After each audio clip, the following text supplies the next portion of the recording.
Buenos días a todos. Vamos a continuar con este cuento que habíamos comenzado la vez anterior, en donde se planteaba, se explicaba justamente este cuento, que era sobre un criado, ¿sí? Todas las cosas que le habían pasado a él. Y en esta parte, en la tercera parte del cuento, dice: ahora el criado tenía que usar las piernas. Después de andar un largo trecho, llegó a una gran urbe en la que había mucha algarabía y una gran multitud en las calles. Ha finalizado el periodo de incubación y preparación del héroe, que ha demostrado poder conservar su relación consciente con todas las dimensiones de lo inconsciente, desde lo somático, las hormigas en este caso, hasta lo psíquico, los peces, y lo espiritual, los cuervos. Ahora se ve de nuevo envuelto en la vorágine de la vida comunitaria en el mundo, donde encontrará nuevos retos y oportunidades para proseguir con su individuación y que pondrán a prueba sus logros anteriores. Cuando cruza las puertas de la bulliciosa urbe, oye escandalera por las calles. Un oficial va de un lado para otro con su caballo anunciando que la hija del rey está lista para casarse y que escogerá por marido al pretendiente que cumpla la tarea que le imponga su padre. También se entera de que muchos lo han intentado y fracasado, y que el precio del fracaso es la muerte. Aún así, al ver a la princesa, queda tan prendado de su belleza que acepta el riesgo y solicita al rey la oportunidad de ganar la mano de su hija. ¿Cuál sería el resultado de evitar este riesgo extremo por el cual se juega la vida misma? De nuevo, al no salirse del montón, el no diferenciarse de los demás, la ausencia de deseo y de diferenciación, una ambición reducida y al final el estancamiento y la ausencia de crecimiento. Pero el riesgo es alto, como ha sido desde el principio del cuento. Llegados a este punto, lo que está en juego es la vida. Mientras que la primera parte del viaje del héroe tenía que ver con la separación y la conservación del estado de conciencia, la segunda mitad arranca con el tema de la conuctio en potencia, es decir, el matrimonio. En este punto del viaje el héroe se ve poderosamente arrastrado hacia la fase de conuctio, del proceso de individuación, cuyo fin es propiciar la unión de los contrarios de lo consciente y lo inconsciente. El tema ahora será el eros. Tras abrirse a lo inconsciente, conocer su idioma y mantener el contacto, viene este otro paso de gigante. La primera iniciación es la noxis, desencadenó una poderosa fase de separatio, en la que se disolvía y se dejaba atrás la identidad anterior y se abrían nuevos potenciales para la conciencia individual. El espejo queda despejado y ahora comienza una fase que tiene que ver con la integración de lo consciente y lo inconsciente, y con la formación de una nueva estructura de identidad que, siguiendo a Jung, la función trascendente. La consolidación de esta nueva estructura como identidad consciente de la personalidad es la meta última de la individuación.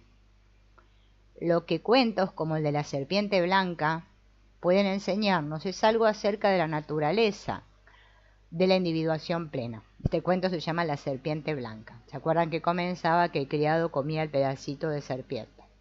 Y ahí obtenía el despertar. Bien. Cuando el héroe entra en esta urbe, se ve en un territorio nuevo y desconocido, y a diferencia del anterior, el de su infancia y juventud, este lugar ofrece la posibilidad de que el pueblo corteje a la hija del rey y obtenga la herencia que va aparejada a su matrimonio. Desde el punto de vista psicológico, esto viene a decir que aquí es posible la plena individuación. De haberse quedado en el primer país, lo máximo a lo que habría podido aspirar era convertirse en el criado de mayor grado de todo el servicio del rey. Pero en estos dominios puede aspirar a la corona. Es un proyecto totalmente diferente y por eso es tan arriesgado.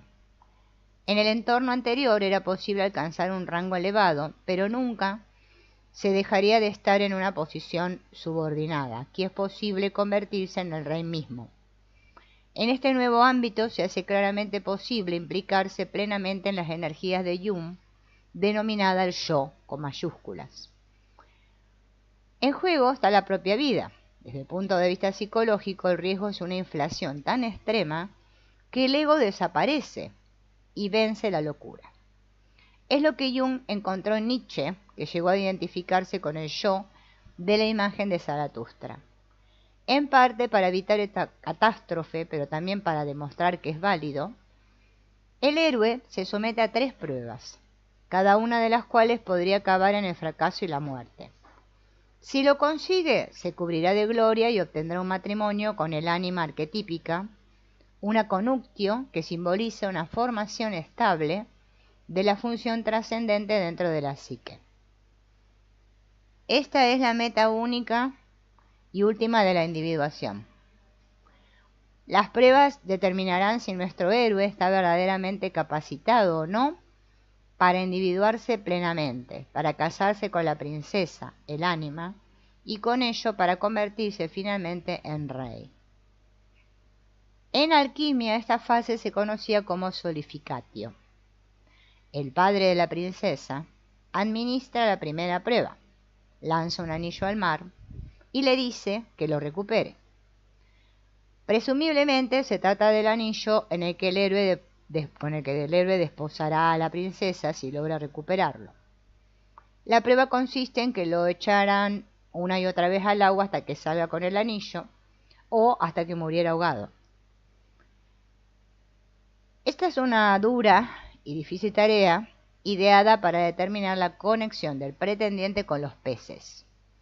¿Tiene los medios necesarios para recuperar el valor esencial de la relación, el anillo, de las turbias profundidades de lo inconsciente? Esa es la prueba.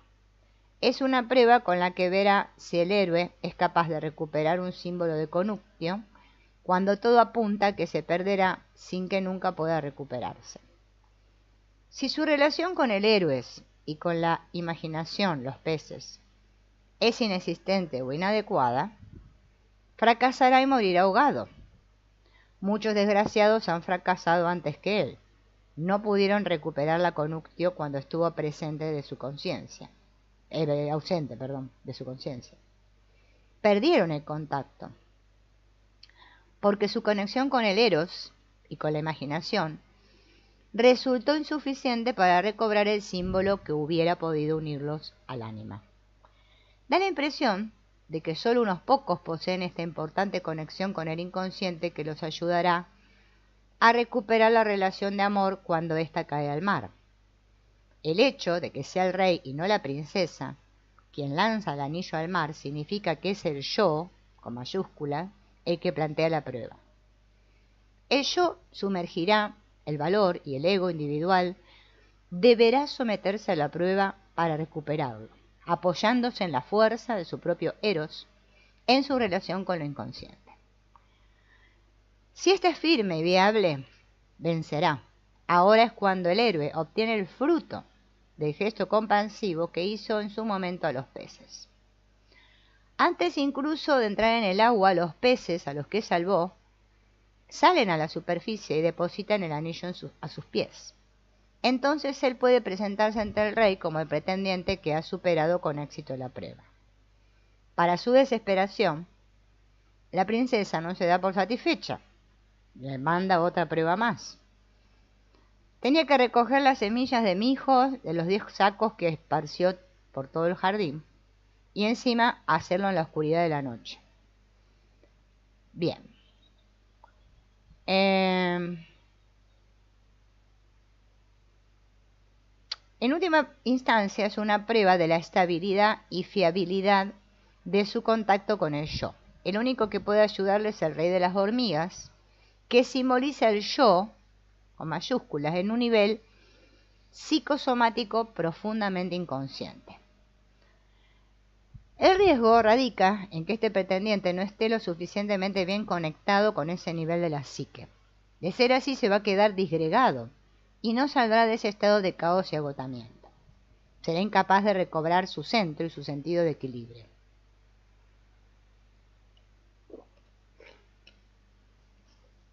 No es capaz de convertirse en rey en el plano humano si carece del apoyo del rey del nivel somático instintivo. Sin esto no es posible una conductio plena. Para la individuación se trata de una prueba crítica. Implica que la persona en proceso de individuarse se encuentra sometida a una noche oscura del alma y debe volver, a través de la desesperación y de un tipo extremo de energía desperdigada, a una forma completa y contenida. Debe ser capaz de recuperar su capacidad de contener. En esta fase de las pruebas a la que se ve sometida la individuación, acuden al rescate el rey de las hormigas y sus súbditos. La actitud positiva que en su momento manifestó el héroe hacia las diminutas hormigas le reporta beneficios ahora. Las hormigas recogen el grano esparcido en medio de la oscuridad del entendimiento, en medio de la angustia y la depresión. El héroe supera la prueba. Bien, es un sujeto estable, pero le queda una prueba más, que era la que le pide que tenía que traerle la manzana del árbol de la vida, que gracias a que él había salvado a los cuervos, le traen la manzana. Bien.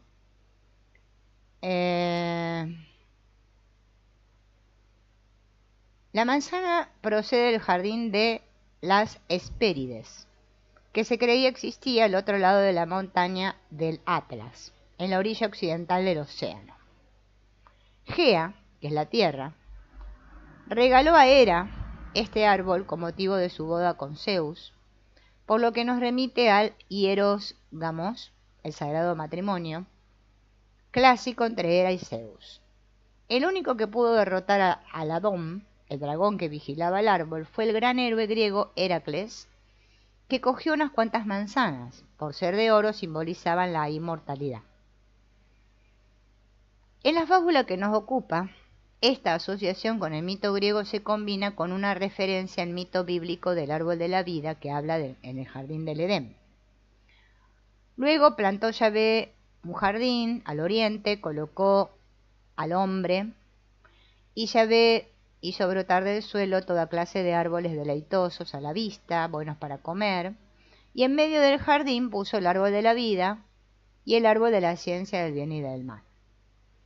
En la alquimia, el árbol de la vida es un símbolo de la individuación, y en la Biblia aparece en el último libro del Nuevo Testamento como promesa de plenitud final de los tiempos.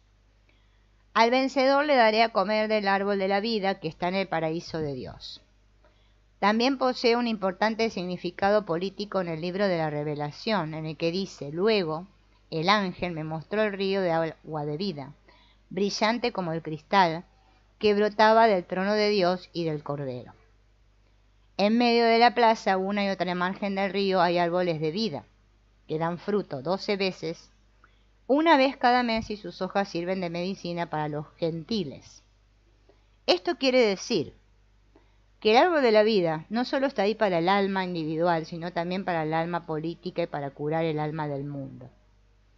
El proceso de individuación se torna un proceso político, ya que al fin y al cabo un rey es una figura política que tiene poder para hacer el bien o para hacer el mal sobre sus súbditos.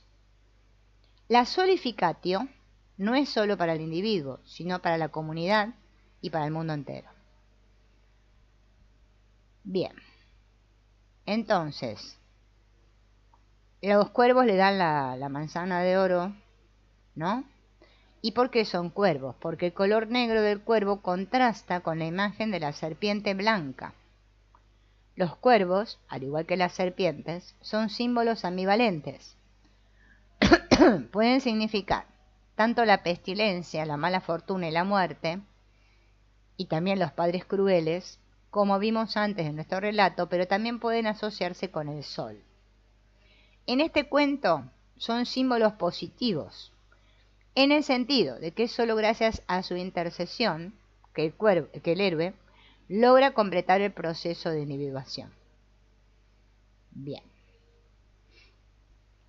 La princesa lo somete a esta última prueba imposible, consistente en comprobar si tiene o no suficiente contacto con su espíritu como para trascender los límites de la psique. Bien. Ahora ya el pretendiente, que ha ganado la mano de la princesa, se ha ganado su corazón y su fe. Parten la manzana por la mitad, la comen juntos, y este gesto sella la unión entre ambos. Bien.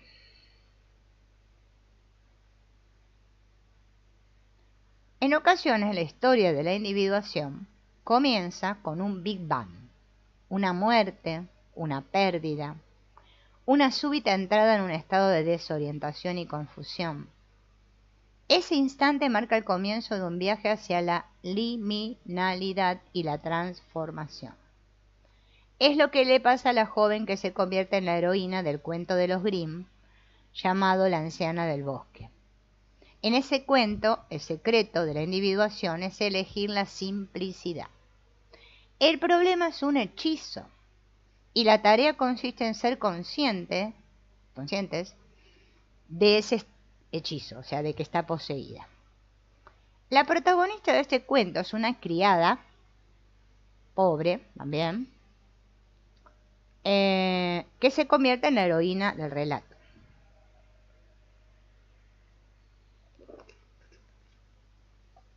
La joven estaba de viaje con la familia a la que servía cuando se le echan encima unos bandidos que los matan a todos menos a ella. La joven escapa, se ve sola en la mitad del bosque y se siente aterrada. No tiene a nadie a quien pedir socorro, tiene miedo por su vida, y cuando se hace de noche se sienta al pie de un árbol y se encomienda a Dios. Y al poco rato llega hasta ella volando una paloma blanca con una llavecita de oro en el pico.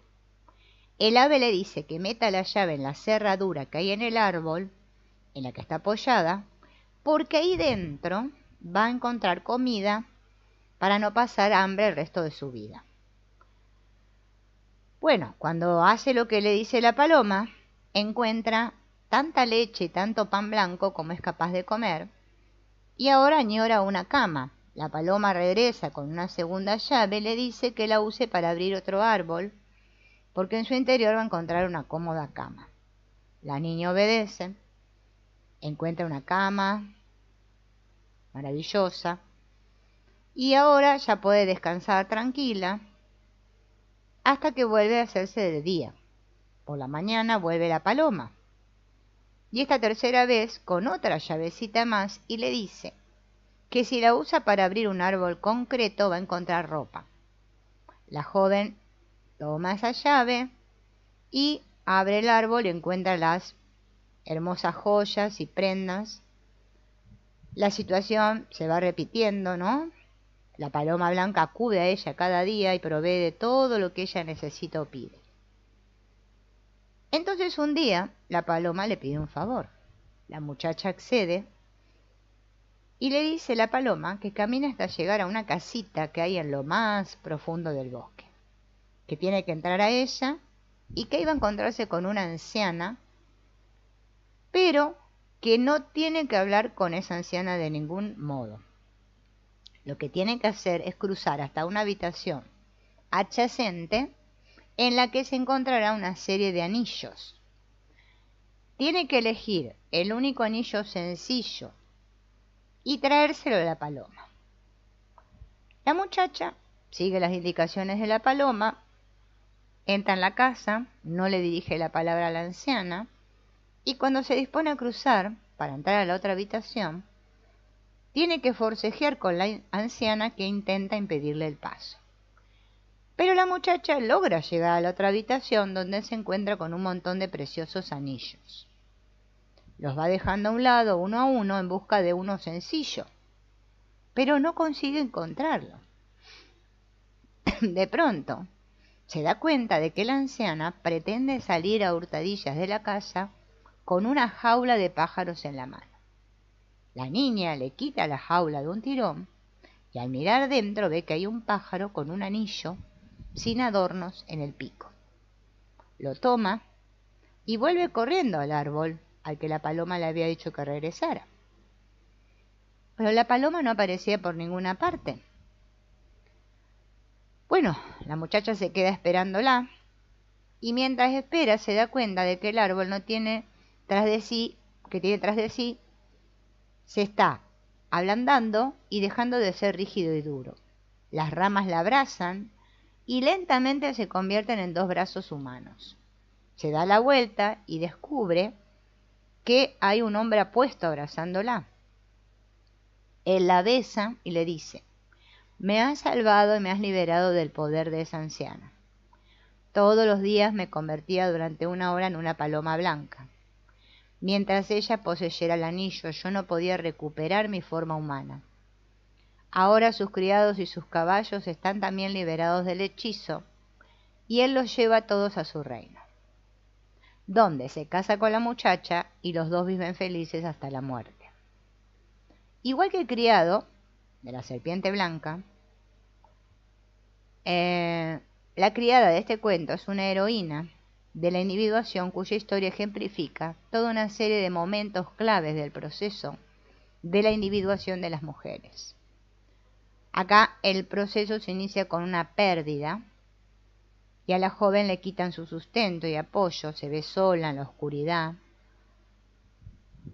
y dado que no hay un señor o maestro que le diga lo que debe hacer, es libre para convertirse en un nuevo tipo de persona. Ha perdido su identidad de criada. A diferencia del héroe de la serpiente blanca, ella no elige esta situación, le viene impuesta. Más bien al contrario, había recibido la identidad de criada ella, y carece del don de la confianza en sí misma. Entonces se ve abandonada, sin recursos, y entonces se encomienda a Dios. Se repliega hacia adentro, en un acto ciego de fe, y no reza por esto o por aquello, no hay contenido en sus plegarias, y le llega una respuesta de la nada, ¿no? Que es la paloma blanca. ¿Dónde está, se pregunta uno, para que se constele semejante sincronicidad? La paloma blanca es un clásico símbolo del espíritu. Me referiré a la paloma entendida como animus, pero hay que puntualizar que el espíritu, animus, de ningún modo cabe en las categorías más estrechas de intelecto, pensamiento o este tipo de nociones degradadas del animus que a veces se usan sin ton ni son.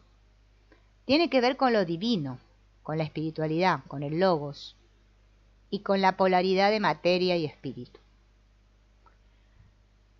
Bien, la figura que representa al espíritu aparece en el momento en que la heroína se repliega hacia adentro, pero esto solo ocurre una vez que el jefe, el maestro, la autoridad exterior, deja de estar ahí para decirle lo que tiene que hacer. Ocurre también en el momento de crisis más profunda, cuando la joven se siente totalmente perdida. Para llegar al lugar en el que pueden producirse este tipo de sincronicidades, antes tiene que perderse en el bosque, ya que ahí es donde mora la paloma blanca. Mientras vivía en una posición estructurada y tenía su papel, se hallaba muy lejos de donde podía protagonizar un encuentro de esa naturaleza. Antes había autoridades externas a las que acudir, y la criada no habría pensado nunca en tomar a otro ser como guía, ni había necesitado hacerlo. Contenida por su protección y por su autoridad, en todo caso habría proyectado el espíritu hacia ellos. Jamás se habría planteado replegarse hacia adentro, ni habría necesitado pedir nada para sí. Nunca se le habría ocurrido consultar con sus propios recursos espirituales. Mientras dure la identidad con un personaje dado, ya sea de criada, hija, madre, esposa o reina, el imperativo de la individuación está latente. Solo cuando aquella se viene abajo y la persona se desprende del papel, comienza el viaje de la individuación. Ahí fuera, en medio de la oscuridad, en mitad del bosque, ¿qué otra cosa podemos hacer? Ella da muestra de su interés al no dejarse vencer por el miedo y la angustia. Tiene fe, y esto le llega en una respuesta, ¿no? Entra en contacto con algo sorprendente y ajeno a toda su experiencia anterior. Durante un tiempo este espíritu interior cuida de ella, tiene alimento, puede descansar, vestirse. Es una especie como de luna de miel con el espíritu del inconsciente, una experiencia que hay que disfrutar y saborear. Sin embargo, llega un día en que se le pide que pase a la acción y asuma el reto del viaje heroico hacia el interior del espeso bosque con sus temibles peligros. Tiene que hacer frente a un endiablado demonio, la bruja. ¿Por qué el malvado no es una mujer? Porque así vemos que es una mujer la que al final controla a otra mujer desde dentro.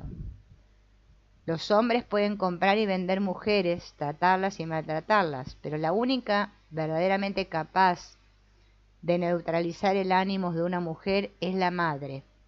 No la buena madre, la que da alimento y amor, la que cuida y se preocupa, sino la madre que vende, la que calla cuando se abusa física y emocionalmente de la hija.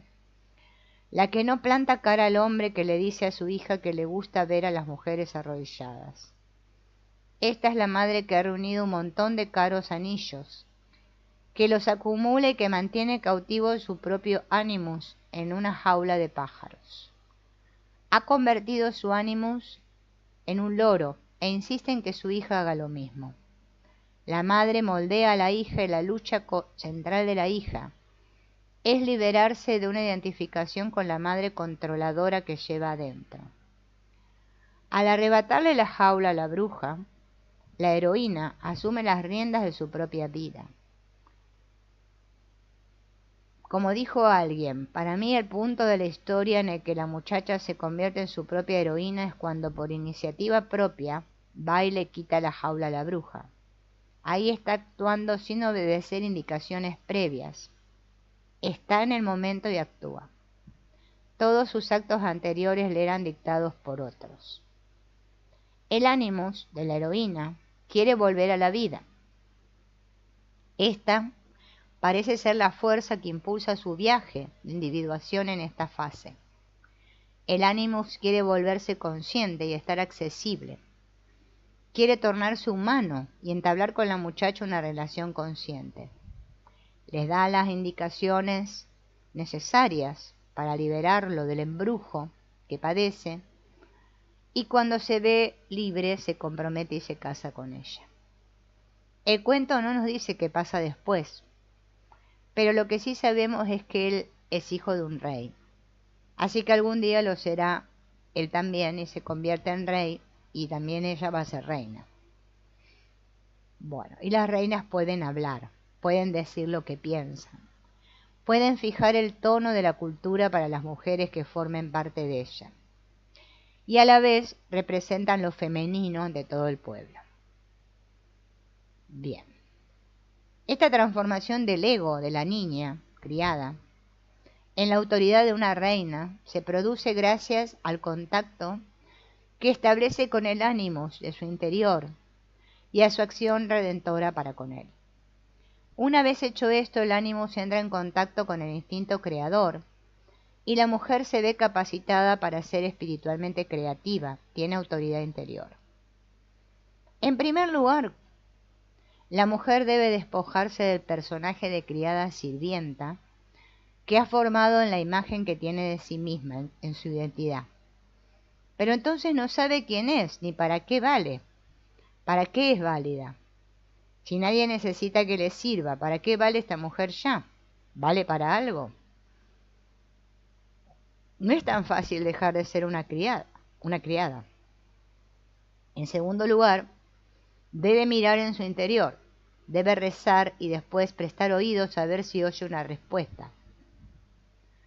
Y debe dejar que estos acontecimientos internos la nutran durante un tiempo antes de lanzarse a la acción. Es un periodo de incubación. Ella está embarazada de sí misma. Está sola con sus pensamientos, con sus imágenes, con su vida interior.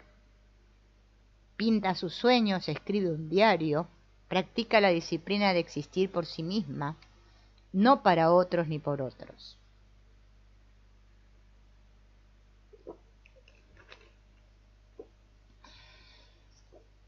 Aprende a escucharse, empieza a saber cómo suenan sus propios pensamientos, encuentra su propia voz.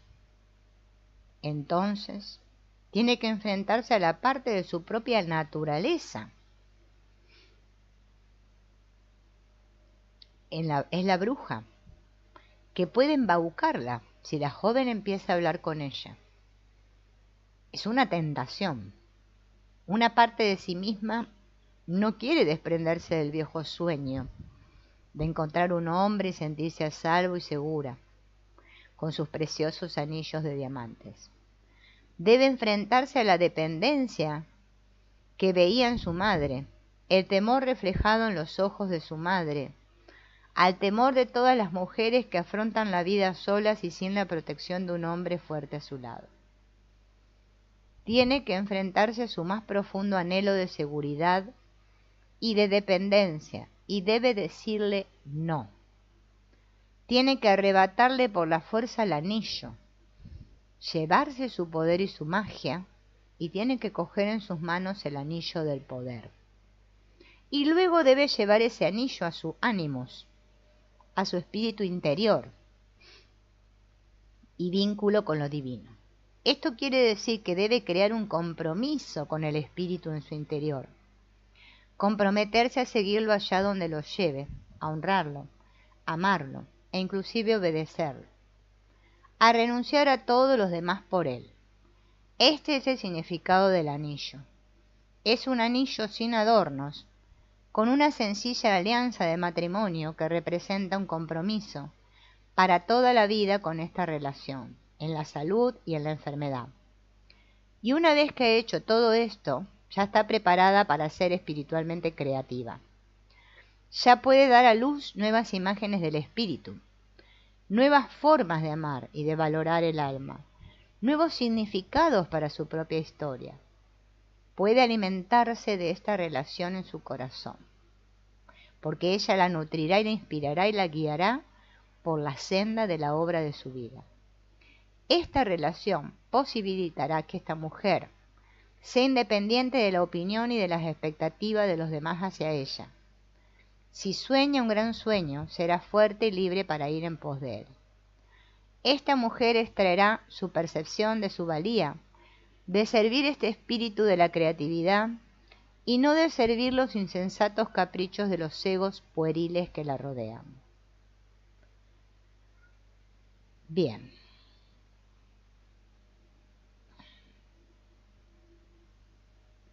La historia de la individuación de cada persona es única e irrepetible.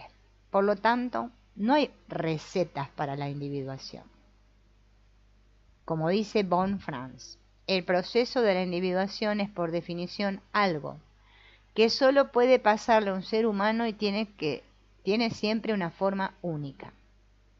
Mucho depende de dónde empiece uno, de cómo sea nuestra familia, de nuestra historia personal, conforme atravesamos la infancia en un tiempo y en lugar concretos, de las influencias sociales y culturales, de los patrones que prevalecen.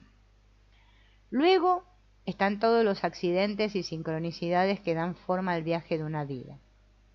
A la postre, cada uno de nosotros creamos una historia única, llena de contradicciones internas y de polaridades, que cuando nos llega la hora final, están resueltas y no están resueltas. Sin embargo, hay también unas pautas generales, como dice von Franz, añadiéndolo a la frase anterior. En lugar de ser un suceso único de un ser humano único, posee determinados rasgos típicos recurrentes que se repiten y que son similares en todos los procesos de individuación. En teoría, podríamos pensar que la propia vida psicológica genera de manera totalmente natural, de forma espontánea, los dos movimientos de la individuación, la separatio y la connuctio, dado que se basan en procesos arquetípicos inherentes a la psique humana.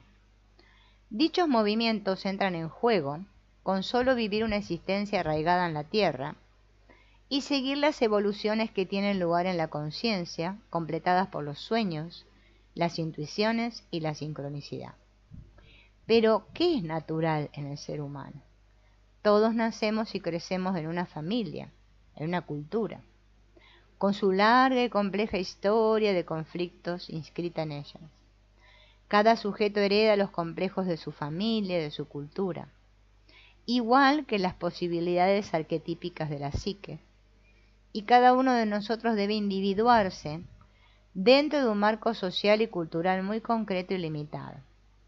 No somos solo hijos de la naturaleza, sino también criaturas de nuestra cultura. Es cierto que el potencial de la individuación dependerá de la herencia genética, potencial que será mayor o menor según los casos, pero no establece y ejecuta de manera automática un programa que no se ve afectado por la influencia de las aportaciones de la cultura. Naturaleza y educación han de colaborar para producir un resultado favorable. Lo cual es cierto en el caso de aspectos tan sutiles y matizados del desarrollo psicológico, los cuales más que los desarrollos físicos se hallan bajo la influencia de los patrones existentes en la matriz social y cultural en la que crece y vive la persona. La mayoría de la gente atraviesa una infancia y una juventud bastante alejadas de lo que podríamos considerar ideales. Por lo tanto, la individuación se produce en un contexto revuelto y plagado de complejos. El dios griego Hefesto representa esta situación, y como dios que es, nos habla de un patrón cultural específico de la sociedad patriarcal, del cual hablaremos ahora.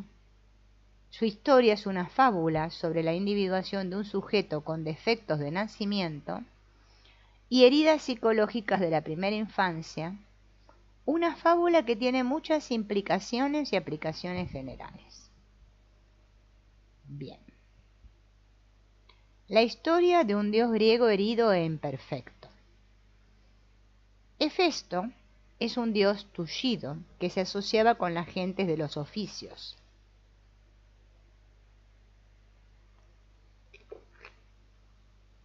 Herreros, metalúrgicos, arquitectos, artesanos. Como no es ideal ni perfecto, podemos identificarnos con él más fácilmente y ver en su historia un espejo de la nuestra. De entre todos los dioses griegos, es tal vez el más humano. La individualidad tiene que ver en última instancia con la imperfección y no con encajar con un ideal. El relato que ha llegado hasta nosotros, compuesto por fragmentos de diversas fuentes, cuenta que la gran diosa Hera, que tan desgraciada se sentía en su matrimonio con Zeus, el indiscutido cabeza de familia del Olimpo, creó a Hefesto por partenogénesis a raíz de la agria rivalidad que mantenía con su marido. Estaba enfadada porque él había utilizado su propia cabeza como vientre para gestar a Atenea. Este acto de independencia radical hacia su esposa la enfureció porque la desplazaba, a ella y a la mujer, del papel de madre. En este fragmento del himno de Homero a Apolo, airea su furia, diciendo así: dioses todos y diosas todas, escuchad de mi boca, como Zeus, el juntador de nubes, empieza primero a deshonrarme desde que me hizo su abnegada y solícita esposa, cuando de pronto, sin contar conmigo, alumbró a Atenea, la de los ojos grises que destaca entre todos los bienaventurados inmortales. Pero mi hijo Hefesto, al que llevé en mi propio seno, ha crecido con las piernas débiles y es un cojo entre los bienaventurados dioses. Yo lo agarré con mis propias manos y lo tiré al ancho mar. Primero me redujo por el matrimonio. Se queja y después me insultó al ocuparse él solo de dar a luz a Atenea, la más importante de todas las diosas griegas. Ya vemos que los padres arquetípicos, Hera y Zeus, representantes de lo masculino y lo femenino, son sañudamente competitivos entre sí y que sus hijos se convierten en peones de su juego de poder. Por supuesto, Hera estaba celosa de que Zeus hubiese tenido otra aventura más, y en esta ocasión había sido con la ninfa Metis, a la que se comió cuando ella quedó encinta, por la terrible predicción de que sus descendientes le arrebatarían el supremo trono del Olimpo. Se trata de una angustia paterna profundamente arraigada en el mito patriarcal. Freud captó esta angustia en su descripción del complejo de Edipo. Se manifiesta ya en el abuelo de Zeus, Urano, y en su padre Cronos. De hecho, a los dos los destronan sus hijos, que lucharon contra sus padres y los destruyeron. No, como diría Freud, para ganar a la madre, sino por pura supervivencia. Zeus, por su parte, se libró astutamente de la maldición, comiéndose a la madre de Atenea y terminando de gestar el feto dentro de su propio cuerpo. De este modo, la une así, y Atenea se convierte en la clásica hija del padre, imagen de la mujer patriarcal que vive en la cabeza. Bien, la hija de papá es la mujer que vive en la cabeza. Cuando Hera se entera de lo ocurrido, se siente ultrajada y se venga procreando sin ayuda de varón. Pero Hefesto nació con un grave defecto. Tenía las piernas deformes. Hera lo rechaza, pues le desagrada esta imperfección y lo expulsa del Olimpo lanzándolo al vacío. Hefesto cae en el mar, donde las ninfas Tetis y Eurínome le dan de comer y cuidan de él. Después, cuando Tetis acude a Hefesto con el ruego apremiante de que le fabrique un escudo invencible para su hijo Aquiles, el dios artesano declara: la que me salvó del dolor que me invadió aquella vez que caí lejos por la voluntad de la perra de mi madre, que había decidido ocultarme porque era cojo, entonces habría padecido dolores que, de no ser por Eurínome y Tetis, que me acogieron en su regazo, Eurínome la hija de Océano, el que refluye a su fuente, con ellas pasé 9 años forjando primorosas piezas de bronce, broches, brazaletes de espiral, sortijas y collares. En la hueca gruta a cuyo alrededor la corriente de océano fluía indescriptiblemente entre borbolleos de espuma. Nadie más, ni los dioses ni de los mortales hombres, estaba enterado. Solo lo sabían Tetis y Eurínome, las que me habían salvado. Es importante señalar que de niño Hefesto sí recibió cariño maternal y alimento de estas criadoras. Es como el niño que encuentra cuidados maternales fuera de su hogar y que se repliega hacia un rincón interior en el que puede refugiarse de los conflictos y rechazos que estallan a su alrededor. Pasa la infancia escondiéndose y se distrae él solito con su propia imaginación. Tiempo después saldrá a la luz su enojo, y así debe ser, pues de lo contrario se desarrollarían otros problemas, descritos gráficamente en la literatura analítica, ¿no? En las descripciones de Donald Calchet, que habla acerca de los pacientes con traumas graves de la infancia. Aparte del rechazo abrupto y implacable de su madre, Hefesto sufrió abusos por parte de su padre Zeus. Por segunda vez lo expulsan del Olimpo, después de intentar defender a su horrible madre de los golpes de su enojado esposo. Ya en otra ocasión a mí, ansioso de defenderte, me arrojó del divino umbral agarrándome del pie. y todo el día estuve descendiendo y a la puesta del sol caí en Lemos, cuando ya poco aliento me quedaba.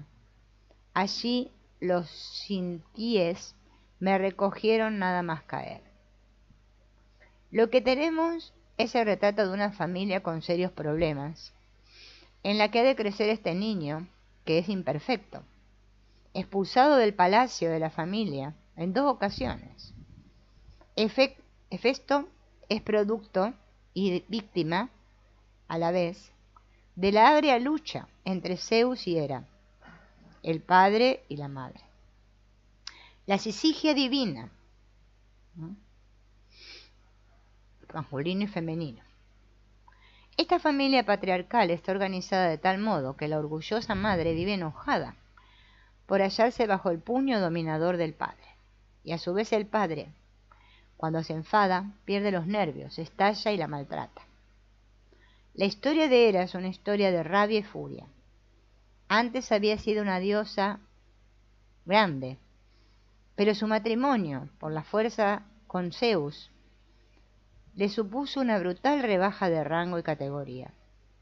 Según cuenta el mito, Hera es madre de otros 2 niños, además de Hefesto, todos ellos concebidos por partenogénesis, y por la misma razón de furibunda competencia con Zeus.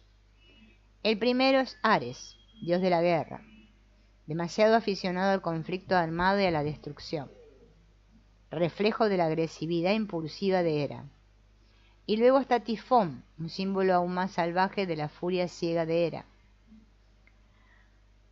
Tifón es un monstruo psicopático que Hera deja al cuidado de una dragona que acosa a los mortales y del que acaba ocupándose Zeus, que lo manda al Tártaro, o sea, al infierno. Cada uno de los hijos varones de Hera es de alguna manera un ser patológico. Cada uno representa un síntoma de enfermedad, igual que pasa con los complejos en la esfera individual. Estas figuras míticas expresan, en un nivel cultural colectivo, una historia traumática del conflicto crónico.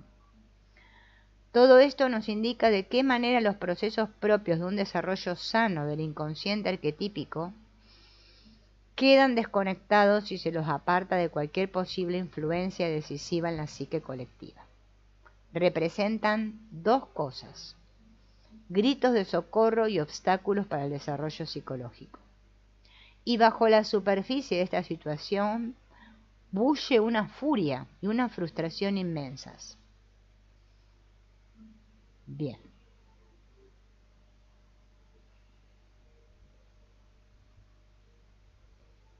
Hefesto es un prototipo del hijo nacido en una cultura predominantemente patriarcal,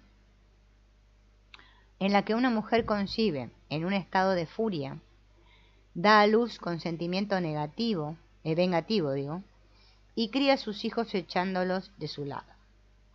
Y en la que un hombre engendra inconscientemente a sus hijos, vincula a su hija consigo por medio de una especie de incesto psicológico, no hace el menor caso a sus hijos cuando estos llegan al mundo y los castiga, cuando intentan afirmarse o defender a su madre de su cólera y sus palizas. Podemos encontrar este tipo de familia en un buen número de novelas y películas actuales, y ver el carácter hefestiano retratado en la obra y en las biografías de muchos escritores que hablan de la psicología masculina. Con semejante comienzo en la vida, es lógico esperar que afloren en la psique de Hefesto unos cuantos de los complejos típicos y que se apoderen de ella con todas sus fuerzas.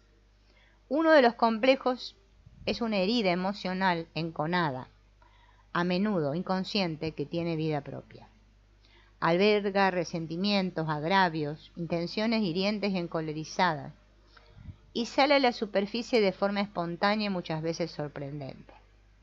Los complejos son los instigadores de gran parte de la conducta psicológica. Estos motores inconscientes del comportamiento y del sentimiento fueron el descubrimiento más importante de Freud y Jung. Jung se hizo famoso por el complejo de Edipo, mientras que Jung amplió el campo mucho más. Hefesto pasa 9 apacibles años en compañía de sus cuidadoras, Tetis y Eurínome, en una cueva junto al mar, donde ocupa su tiempo creando bonitas alhajas para ella, joyas y demás chucherías. Ya de niño da muestras de lo que está por venir, en tanto que se revela como un verdadero artista, un artesano, con mucha creatividad.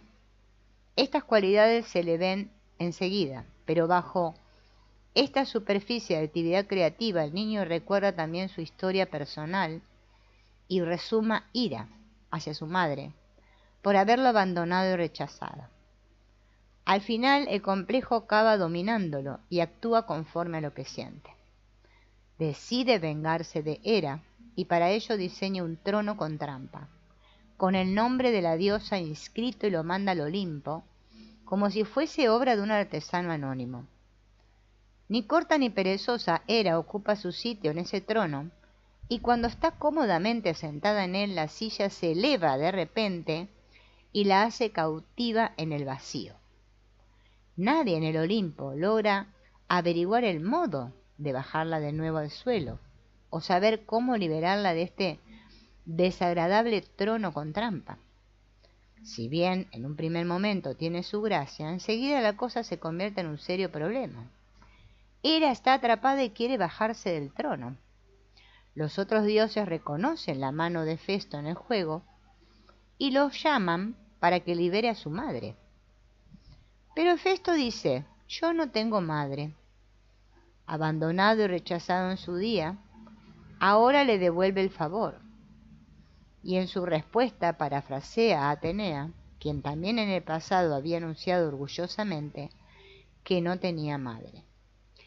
Queda claro que la figura de la madre se ve rechazada y activamente suprimida por parte de estos vástagos de la cultura griega clásica.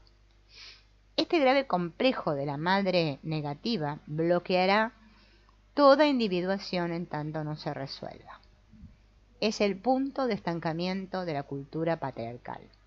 Superar la cólera que siente hacia su madre supondrá un obstáculo de gran envergadura para Hefesto. ¿Qué se puede hacer con este trauma relativo a la madre? Hefesto sigue en su 13 y no tiene la menor voluntad de liberar a Hera del trono suspendido en el aire. Por supuesto, resultado de una situación de bloqueo como esta, de punto muerto, es que el hijo se encuentra tan atado por este campo emocional de odio enconado como lo está la propia madre. La cultura patriarcal se precia de la virtud de la independencia, sobre todo de la independencia de los hombres respecto de las mujeres y de los hijos respecto de las madres. El desarrollo psicológico de los varones se ha concebido de tal manera que pasa por una clara diferenciación entre el yo y la madre, pues de lo contrario el niño varón se volverá demasiado blando, mariquita y dependiente del alimento y del calor de la hembra como para enfrentarse correctamente a las arduas exigencias de la heroica vida masculina. Y conservará un elemento de la androginia original que no encaja con el ideal masculino de rudeza musculada. Lo malo es que esta separación en lo físico se puede confundir con la separatio, con la diferenciación en lo psicológico. Es fundamental, por el bien de la individuación, que los niños, tanto varones como mujeres, lleguen a diferenciarse finalmente de sus padres, pero el cómo y el dónde se lleva a cabo esta diferenciación es un asunto psicológico muy delicado. Muchas veces el poder atenazador de un vínculo negativo con la madre es sutil y no se percibe a simple vista. Cuando el hijo varón se cría, recibe una educación y se marcha de la casa para vivir por su cuenta, podría parecer que ha realizado el trabajo de individuación que corresponde a esta fase de su vida. Qué diferente parece del hijo que no se va de casa, que sigue dependiendo económicamente de su familia y que recibe constantemente el apoyo de unos padres preocupados. Sin embargo, desde el punto de vista de lo psicológico, puede que no haya una diferencia tan enorme, e incluso es posible que las cosas sean justo lo contrario a lo que parecen. Tal vez el que vive por su cuenta se encuentre atado, igual que Festo, por culpa de un complejo en relación con su madre, surgido de la ira y del resentimiento, y que lo esté hasta tal punto que su desarrollo ulterior se halle bloqueado por el punto muerto que ha generado esta situación. Así, no es capaz de separarse verdaderamente porque está atado por un sentimiento negativo y por lo tanto tampoco puede establecer una relación clara con sus amantes. Toda su energía está puesta en este resentimiento sobre su infancia y en alimentar su postura defensiva contra imaginarias amenazas a su independencia. Por supuesto, su cólera le parece plenamente justificada y los ataques contra la madre absolutamente merecidos. Uno de los valores del mito de Festo es que pone de manifiesto de forma muy gráfica este problema del complejo de la madre negativa y que lo saca a la luz. Es peor cuando se queda totalmente escondido y reprimido.